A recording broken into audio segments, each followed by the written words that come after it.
from filling out test ballots, feeding to vote counting machines or VCMs, transmission and canvassing, or the final counting of votes. 4 machines were deployed on Tuesday, meant for select towns in Cagayan and Iloilo. First, an electoral board member starts the VCM and prints an initial report. It should read 0 votes, meaning there is no preloaded tally in the machine. We were among those tapped as test voters. Using Comelec's official marking pen, we were tasked to fill out the 30-inch ballot. Voters are reminded not to make unnecessary marks or crumpling the paper, as it could lead to spoiled votes. After accomplishing both sides of the ballot, a voter must then feed it to the vote counting machine. After feeding your ballot, a receipt will come out summarizing who you voted for. Upon checking, the receipt matched the names we shaded earlier. A voter won't be allowed to bring home this receipt and must be surrendered before leaving the precinct. The machine allows undervotes but will not count overvotes. For example, 2 shaded circles for president. Election returns were printed and transmission was swift using LAN cables. And shortly after, the tandem of Angelina Jolie and Stephen Curry won as president and vice president. Poll Commissioner George Garcia admits the dry run went well under ideal conditions, but may not be as smooth on the ground on May 9. He adds there won't be a repeat of the 7-hour glitch in 2019, which left the media server idle after polls closed. Ngayon, masosolve na yon dahil may biglang papasok na isa pang server mula sa transparency at yung server na yan ang magtatanggap ngayon ng pabulto-bulto na result na magbabato ngayon sa media para hindi nabubulunan. Commissioner Marlon Casquejo is confident of a quick nationwide canvassing. So we're expecting for the national 7 days, hopefully, makapag-proclaim na tayo ng mga winning senator and party list. Comelec hopes such a demonstration will erase doubts about the integrity of the polls. Melissa Lopez, CNN Philippines. How do presidential candidates plan to fight corruption? For one aspirant, those with corruption cases should not be allowed to run for office, while another hopeful wants to strengthen the judiciary system. Anjo Alimadio reports. Walk the talk. That's the challenge of Vice President Leni Robredo for those promising to eradicate corruption. Robredo on Tuesday took her campaign to Nueva Ecija, where she lost to her rival Bongbong Marcos by 320,000 votes. Pag sinabi pong ayaw sa korupsyon, hanapan natin ang resibo. E paano naman ayaw sa korupsyon kung hindi nga nagbabayad ng buwis? Labor leader Leonie de Guzman vows to push for electoral reform to ban corrupt individuals from seeking elective posts. He says those facing corruption cases and are members of political dynasties shouldn't be allowed to run for office. Ang problema talaga dyan ay yung ating electoral system na pinapayagan na kumandidato yung mga taong akusadong magnanakaw. Yung mga political dynasty na ang purpose lang naman kung bakit kumakandidato ay magpayaman. At ang isang paraan para yumaman, magnakaw. Senator Manny Pacquiao wants to create more special courts that will hear cases of corruption. He says there's a need to strengthen the judiciary to ensure these cases don't drag on for years. Ang judicial system natin dito ay talagang kulang sa budget, weak, maraming nasusuhulan na kasi the more na tumagal yung kaso, the more na nagkakaroon ng ariglo. Kailangan talaga ma-expedite ang bawat trial ng kaso dahil para walang negosasyon na mangyayari. Should he win the presidency, Mayor Isko Moreno says he will sell the massive art and jewelry collection seized from the Marcoses. Moreno made that statement as he pushed for the collection of the unpaid estate taxes of the Marcos family worth a whopping 203 billion pesos. Anjo Alimario, CNN Philippines.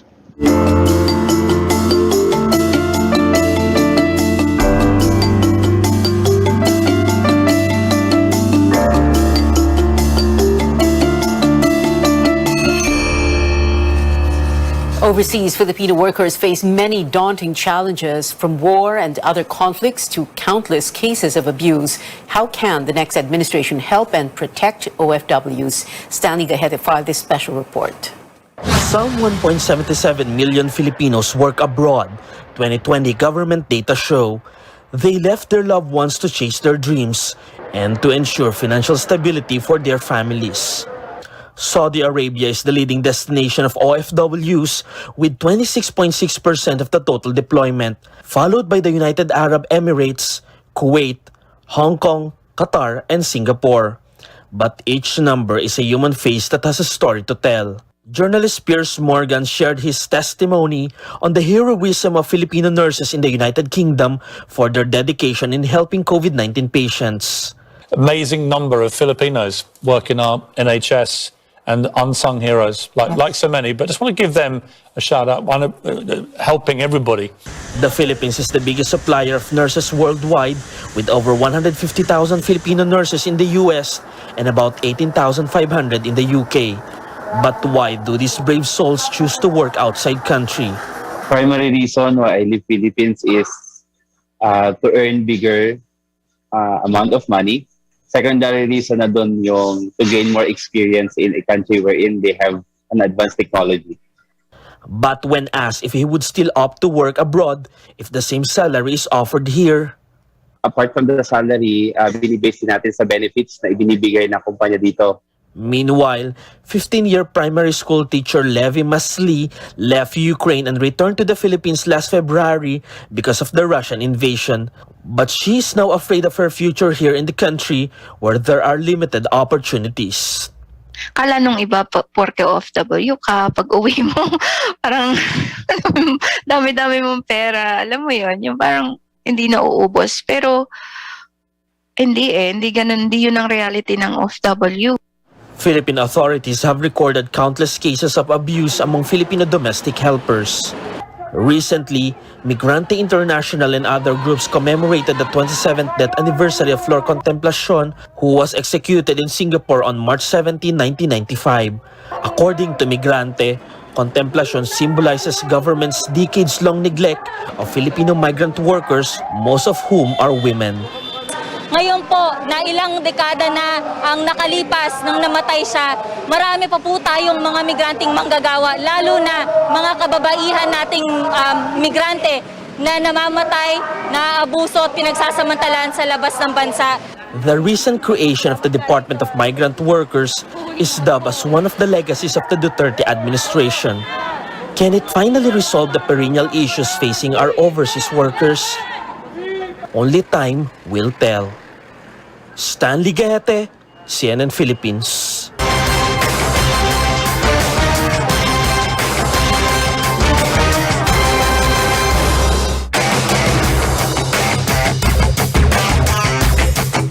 Things may be looking up for motorists as oil companies slash pump prices after 11 straight weeks of hikes. And for the rest of the public who may finally see the end of the COVID-19 health emergency this year. Details next, only here on News 9.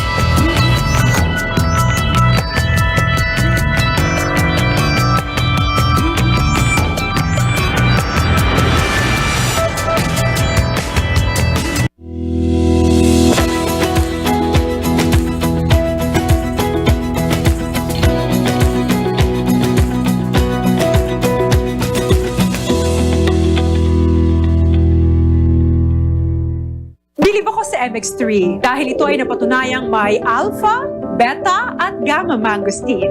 MX3 capsule helps avoid pain discomfort para iwas sakit. Tested and proven na low sodium, cholesterol-free at fat-free. Dito ako sa tunay, natural at original. MX3. Mahalagang paalala, ang MX3 capsule ay hindi gamot at hindi dapat gamiting panggamot sa anumang uri ng sakit. Encourage everyone to support former Defense Secretary Gilbert Gibo Teodoro as he runs for Senator. Gibo is not only an intelligent person but is also an honest public servant. With innovative yet carefully crafted ideas, he can surely help our country progress further once he gets elected to the Senate. Vote for him. Mabuhay ka, Gibo.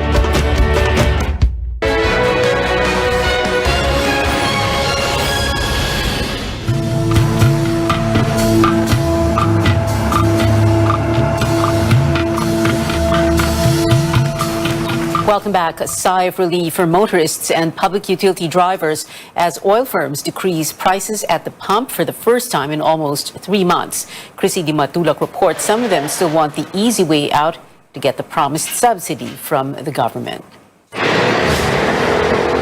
Gasoline stations in Metro Manila are packed on Tuesday as motorists experience some relief over a slash in pump prices.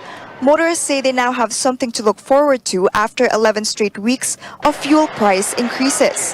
Maraming salamat, bumaba ang gasolina kasi kaming nahihirapan. Ay nako, napakaganda, napakalaking tulong para sa ating mga mahihirap, sa ating mga mamamayan.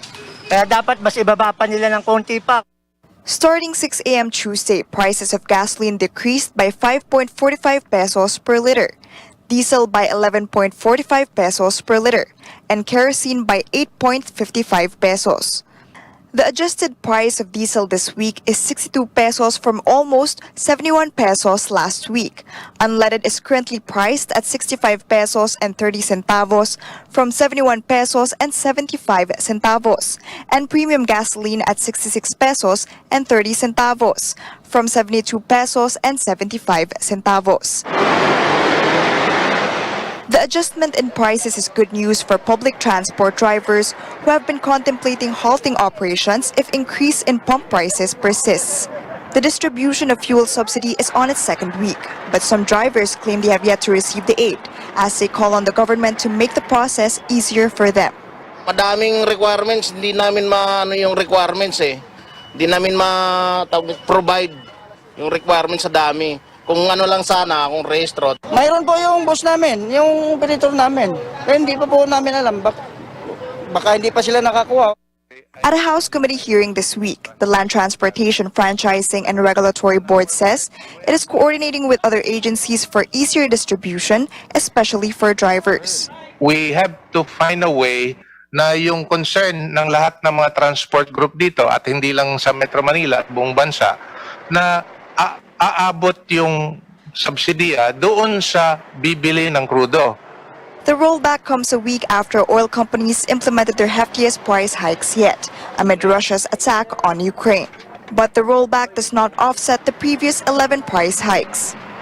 The Energy Department's data show that as of March 15, there has been a net increase of more than 20 pesos per liter for gasoline, more than 30 pesos for diesel, and nearly 25 pesos for kerosene in 2022.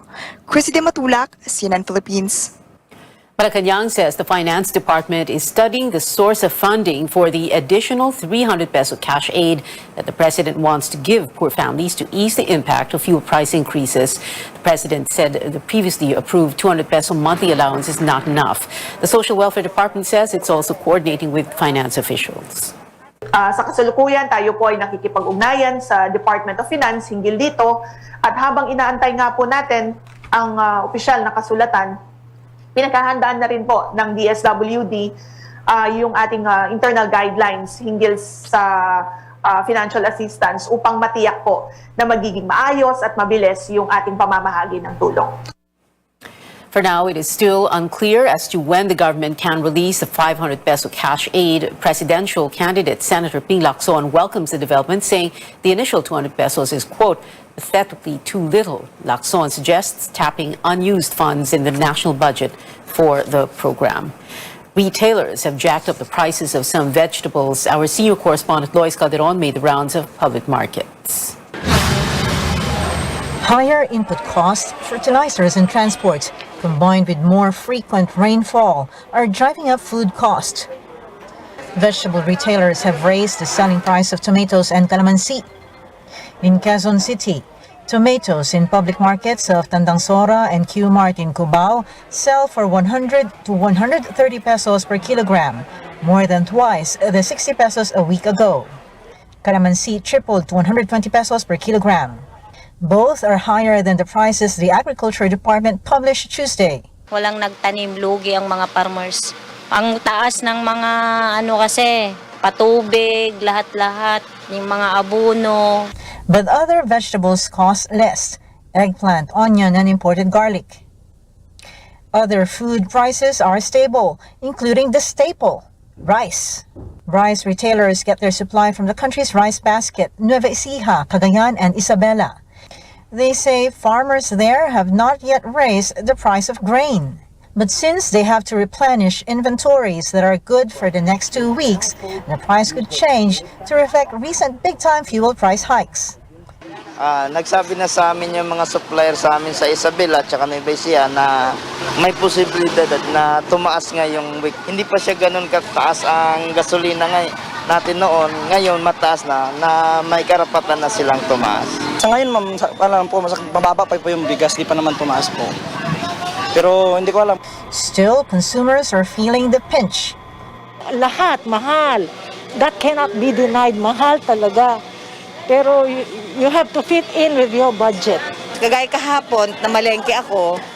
Nakamagkano ako ngayon, mamamalengke ka na naman. Kulang. Prices are dictated by supply and demand, but the heavyweight in that equation, oil. There may be a price rollback, but retailers still have to haggle with suppliers. That negotiation could be tricky, given that oil is volatile. Lois Calderon, CNN, Philippines.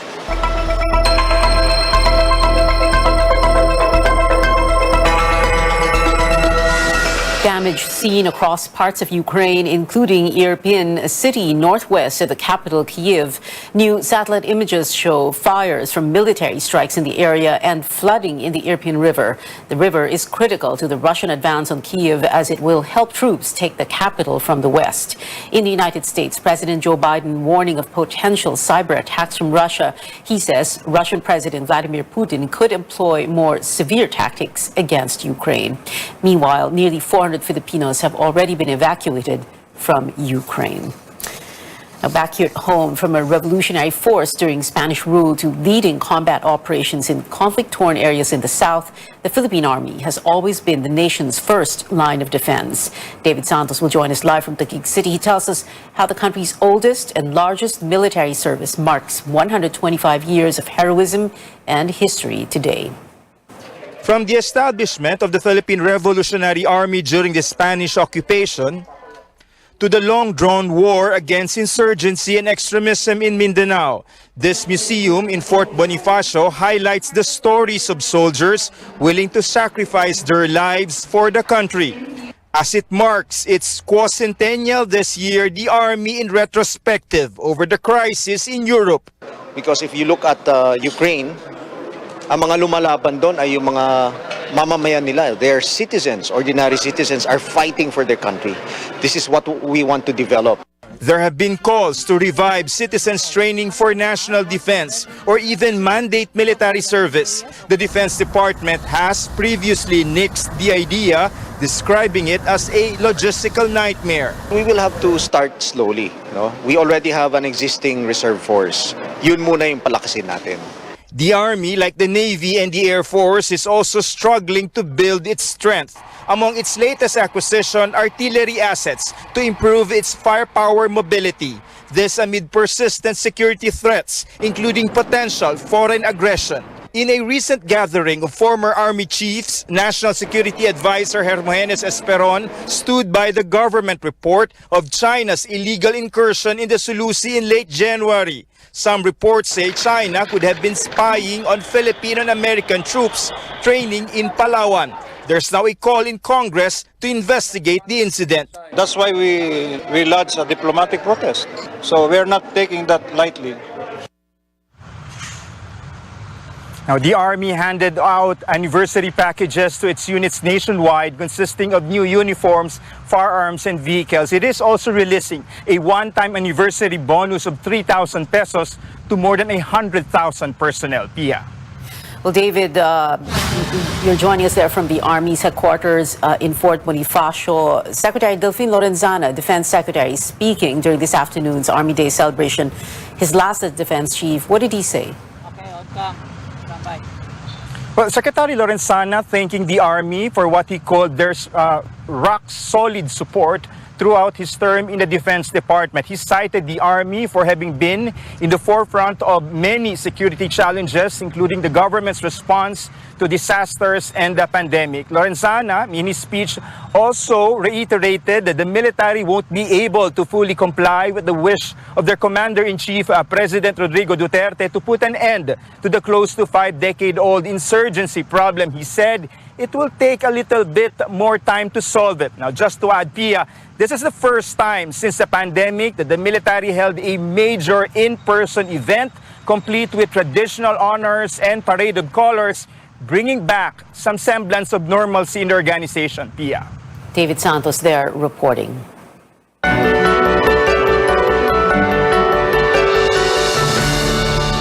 The COVID-19 public health emergency status could end this year. That assurance coming from the World Health Organization, which declared a public health emergency of international concern on January 30th, 2020.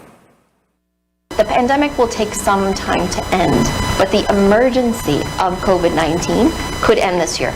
And what we mean by that is really taking the death and devastation out of COVID. And we can do that now with vaccines, with early diagnosis, with better clinical care. So there will be conditions that will be met where the emergency is over, and that is being discussed through our emergency committee under the international health regulations. The WHO saying the virus is well on its way to becoming an endemic, but could not say when. I think what we want people to hear when they hear us speak is a sense of hope and a sense of that this will end. That is something we can say for sure. The problem is we can't say exactly when. But this pandemic will end with our actions. And so what we want to see is everybody really working hard, living their lives, but being careful so that we can get closer to the end of this emergency as well as ending the pandemic. Well, some good news back here at home for commuters. The MRT offering free rides for one whole month. That begins next week, Monday, March 28, until April 30. President Duterte made the announcement as the government marked the completion of the MRT rehab project this afternoon. We're showing you clips of the president himself taking the train from the Shaw Boulevard station in Mandaluyong City. The 18 billion peso MRT rehab project was launched in 2019. More stories to come. An achievement in planetary science. NASA has already discovered more than 5,000 planets outside our solar system. Find out more after the break.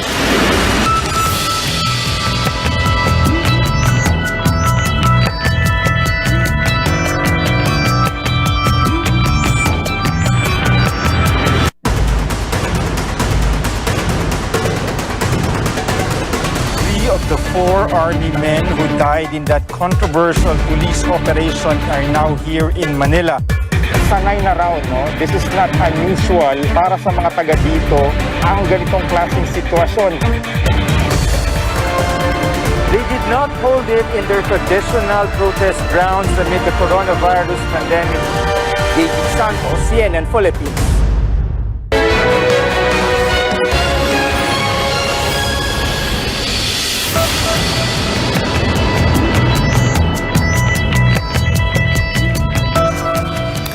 Welcome back. In sports, Neil Etheridge is making his much-anticipated return to the Philippine Azkals tomorrow. The Birmingham City player missed stints in the joint FIFA World Cup and Asian Cup qualifiers. But now Etheridge says he's ready to take on a leadership role for the team as they see action in the FAS Tri-Nation Series in Singapore. The Azkals will face Malaysia tomorrow and Singapore on the 29th. On the volleyball court, only one team in the Pool A of the PVL Open Conference remains undefeated. The Signal HD Spikers triumphed over the Choco Mucho Flying Titans 3-1 at the Paco Arena. The news now about worlds beyond our own. NASA has found more than 5,000 planets outside our solar system. The milestone was achieved after the U.S. Space Administration added 65 exoplanets to its archive yesterday. Only 4% of all those confirmed are terrestrial or rocky planets like Earth or Mars.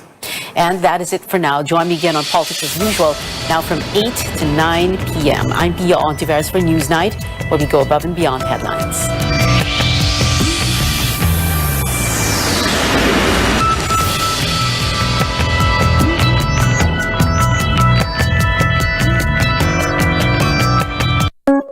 program is brought to you by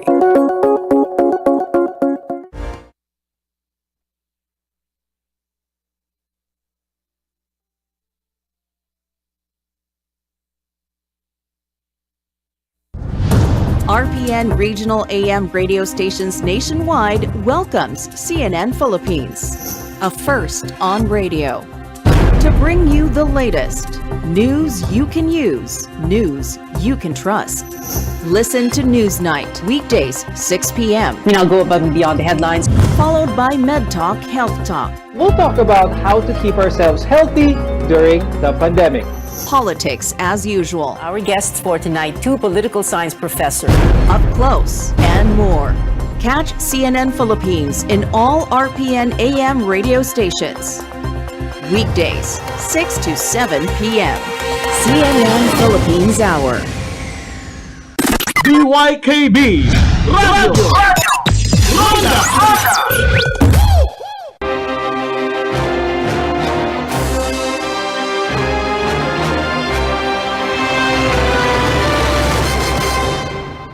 More than 176 people want to join the senatorial race. There are 12 seats up for grabs.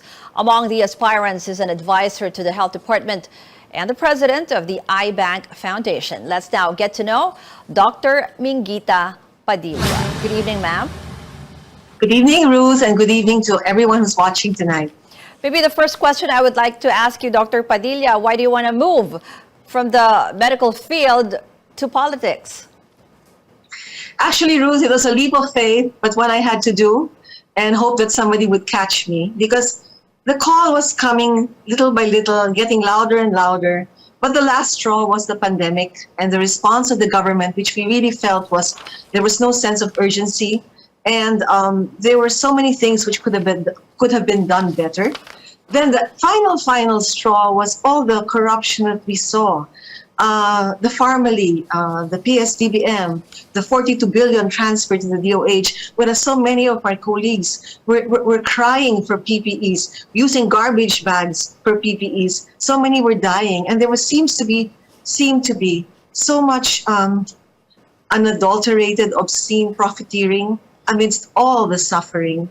So when you're faced with that, and then my colleagues were begging me, we need a doctor in the Senate, somebody who knows what it's like to practice, somebody who's also served the country in my own way as in the private sector, who has worked with government as an advocate, and sometimes frustrated advocate at that. I think everything, snowballed and snowballed and snowballed, and afterwards I kept asking for signs from God, and I got it, and the call was so strong. And despite the fear and the sadness in a way, because I have to leave my patients, I cannot continue as it was. The call is stronger than the fear. And that's why I'm doing what I'm doing, because if I don't do it, I'll regret it the rest of my life. So we have to try. Dr. Padilla, you already mentioned yung ibang nakita nyo na sort of how the government allegedly mismanaged the COVID-19 crisis. But how would you have handled it? Like balancing lives and livelihood, like the implementation of the lockdowns, and also yung benefits for our medical frontliners? Well, I think I've always maintained in all my interviews that there was a lack of sense of urgency, that instead of locking down right away or closing borders right away, they were still thinking of hurting the feelings of China. Vaccines could have been more made available earlier, because we heard complaints even from some diplomats that the Philippines didn't seem serious because there were so many innuendos but no serious deals, no serious. They kept flirting but were not serious, something like that. I mean, it was like there was no sense of urgency, and it seemed that they were thinking about deals more than public welfare. And I know for a fact there was a tug of war all the time between those wanting to do their job earnestly and those thinking of profits. And this tug of war delayed so many things. Now, the granular lockdowns would have been better than the draconian lockdowns, except that we didn't have the capacity because our infrastructure, our health infrastructure, would not have been able to take it. So the initial draconian lockdown was, I think, necessary. But after that, we should have gone into granular lockdown if we had just tested more often, mass testing, better contact tracing. So much could have been done better. But this is all hindsight, okay? And now, Now we have our vaccines, although we should ramp it up. And definitely the healthcare providers, the health workers, they are taken for granted. They have been taken for granted so long, and they're asking for so little: food allowance, transportation allowance, hazard pay. And then, I was at a rally this morning at the Senate, and I could really feel their pain when they were talking about, you don't want to give us, you only gave 20% of us those benefits, and we see all this money allegedly or apparently going into the pockets of so many people, and yet you cannot give us what's due us. And you're now angry at us when some of us go abroad for greener pasture, and you say we have no malasakit, we have no compassion for our country. But what did you do to us? It was a nurse was in tears saying these things, and this is how we feel. We doctors are hurt. We are hurt, and that's why this is also the source of the statement of indignation, which over 600 of us have already signed, which is very rare. Indignation and call to action. We cannot go on this way, not just for us, but for the future. This sort of corruption, which I think is we consider heinous, because it really cost deaths. It robbed us of life. It robbed us of a chance to recover faster from this pandemic. It cannot go on, and we cannot condone it, and we cannot turn our backs to it. It must change. So, Dr. Padilla, how do you plan to combat what you're calling heinous corruption? Well, as a senator or now? Yeah, well, as a senator also. Yeah, well, now we want accountability. We want the Senate to come up with the correct report. We want people to be charged. We want everything to be coming to the conclusion.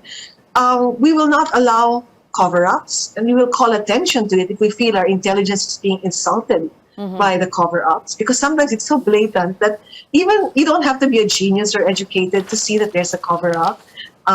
Even the most ordinary person in the street will say, ano ba naman yan? Napaka-obvious naman yan.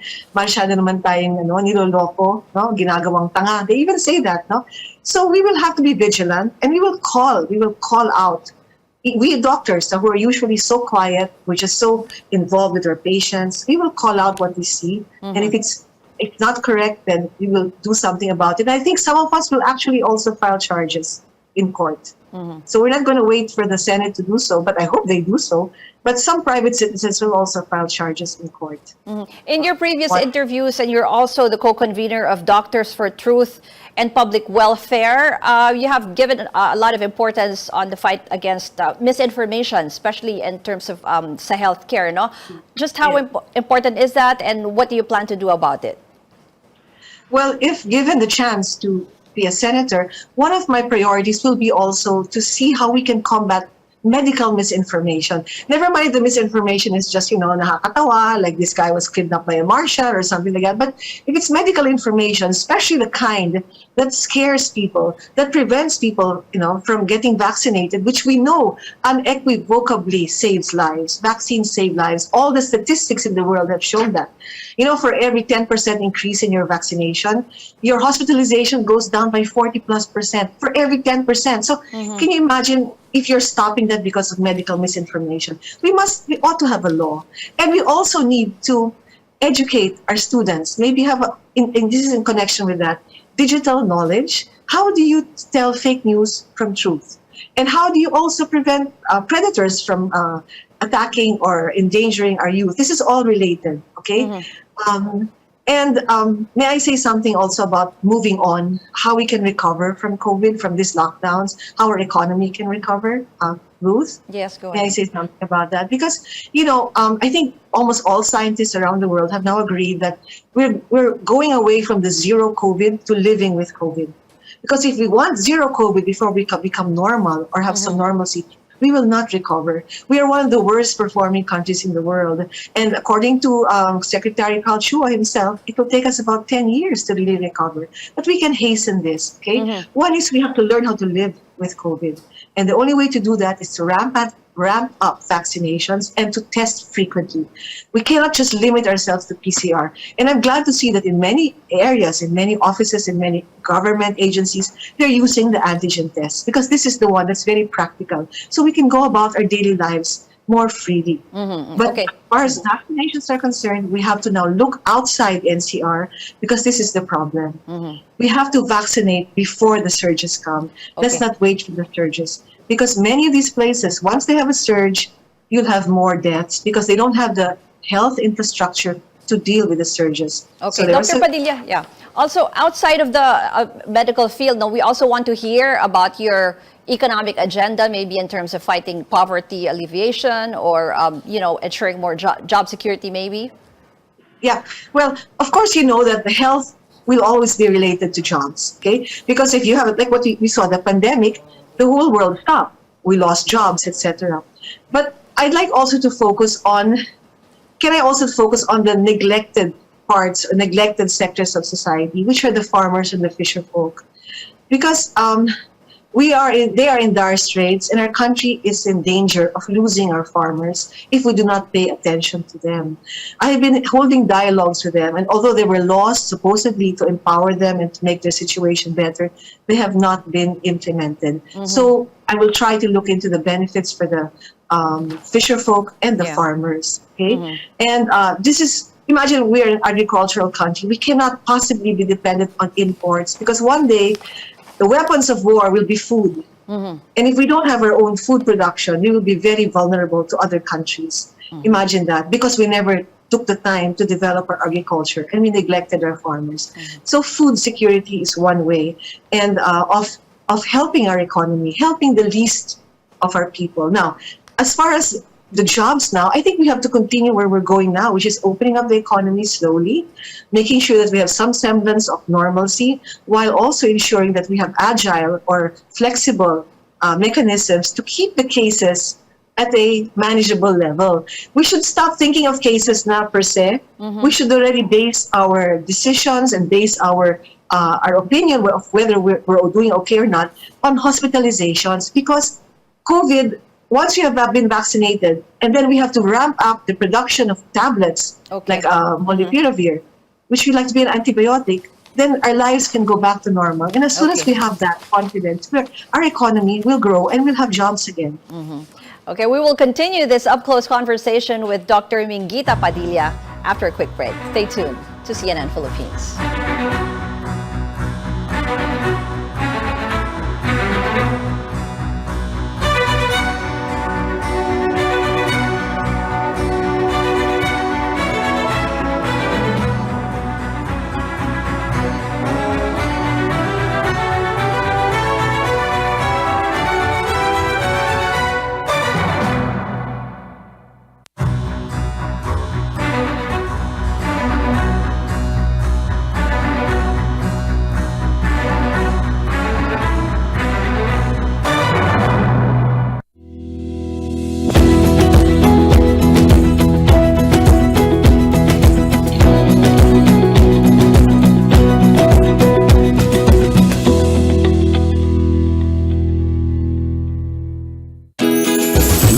Mochi, your locally produced glutinous rice cake, comes in mango, green tea, ube, and assorted flavored packs. Regent Mochi Japanese-style glutinous rice cake by Regent. Gumagaan ang inuman pag sandiglay. Oy, musta? Ako, stressed sa work, kaya ini-imagine kong nasa beach ako. Ako, busy sa paglaba at pagluto, kaya ini-imagine ko, nag-i-eat all you can tayo. Ako, ini-imagine ko yung bar dati. Laging masaya. Kasi miss ko na kayo. Buti na lang, may Sandig Light dito sa tindahan. Pagtapos ng mabigat na araw, mag-inuman with friends and Sandig Light. 100 calories lang, magaan sa tiyan. Ulitin natin to. Ang alin? Mag-imagine? Hindi, mag-inuman. Light.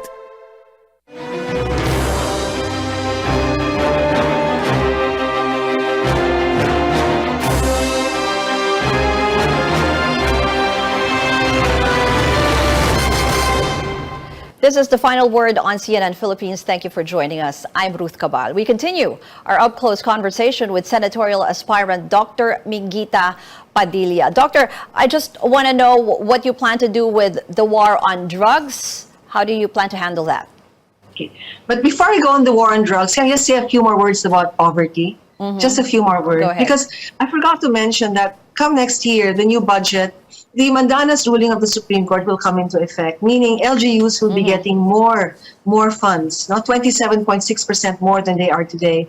And we need to make sure that these funds are able to improve the economy in the LGUs, especially in the very poor communities, okay? So that needs a very close monitoring by the DILG and the various other line agencies. Make sure that they have deliverables. It should be results-oriented. So you have the money, but we must see results, and that needs oversight. And as a senator, we will make sure we have oversight, whether it's health, it's agriculture, and other devolved functions of government. So it's full devolution, okay? Now, the war on drugs, I used to be the president of the Drug Abuse Research Foundation, or DARE, okay? So we had a very, very successful drug rehabilitation program. But you must remember, the drug addicts need a lifetime of healing. You cannot just say, okay, tapos ka na sa rehab mo, you're okay. No, you need a lifetime of healing. And the best support comes from the community. So it has to be a community-based response. We must go after the big fish. We must go after the pushers. We must go after the drug lords. But please, do not go after the users, no, per se, or the small time. You have to heal them. You have to heal them. I know that there's a lot of criminality behind drugs. I know that. But I also know that so many of these addicts can have a better life if they have the right guidance. So we had a very nice system in there, and a lot of the church groups and the community groups can do that also. So let's think of it as a disease, okay, but a lifelong disease. In other words, it's just like being an alcoholic. You have Alcoholics Anonymous. Recovering drug addicts need a lifetime to heal, and they need the support of the community. They should not be discriminated upon. They should be supported. This we can do, actually, through programs in the community. And we can make that one of our projects as well. Dr. Padilla, for the last part of our interview, we have questions, a series of questions that you should just answer with yes or no. No explanation needed, okay? First question, do you favor easier public access to the SALN of the President, Vice President, and members of Congress? Definitely yes. Do you support lifting foreign ownership limits in the Constitution? Yes or no? Some of it, yes. Yes. Some. Okay. Yes. Do you favor the reimposition of death penalty for drug-related crimes? Now, I would have to say no. Should a sitting president be allowed to run for vice president in the next election? No. Do you favor resuming peace talks with communist rebels? Yes, to a certain extent. Should the country be more aggressive in protecting its maritime interests in the West Philippine Sea? Definitely yes. Okay, thank you very much. Thank you for joining the Final Word, senatorial aspirant Dr. Mingita Padilla.